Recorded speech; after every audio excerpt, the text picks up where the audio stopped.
খবরদার রান্নার বদনাম করবেন না কখনো। রান্নার বদনাম করেন নাকি? এটা ঝাল হইছে, ওইটা মজা হয় নাই, এটা টক হইছে, এটা লবণ হয় নাই, আছে না নাই? লবণ হয় নাই, বউরের তালাক দিছে, এরকম আছে না নাই? রান্না একটু ভালো হয় নাই, ঝাল হয়ে গেছে বেশি, বউরে মাইর শুধু, এরকম ডাকাইতে আছে না নাই? মা আবা রাসূলুল্লাহ সাল্লাল্লাহু আলাইহি ওয়াসাল্লাম তুআমান কাত্তু, আল্লাহর হাবিব সাল্লাল্লাহু আলাইহি ওয়াসাল্লাম কখনো কোন রান্নার বদনাম করতেন না।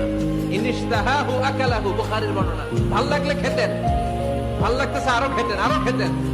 ওয়া ইন কারিহাহু তারাকা, ভালো না লাগলে রেখে দিতেন, ওর দিকে তাকাইতেন না। কিন্তু কখনো বলেন নাই লবণ হয় নাই, কখনো বলেন নাই ঝাল বেশি হয়েছে, কখনো বলেন নাই রান্নাটা মজা হয় নাই। সুবহানাল্লাহ পড়বেন না?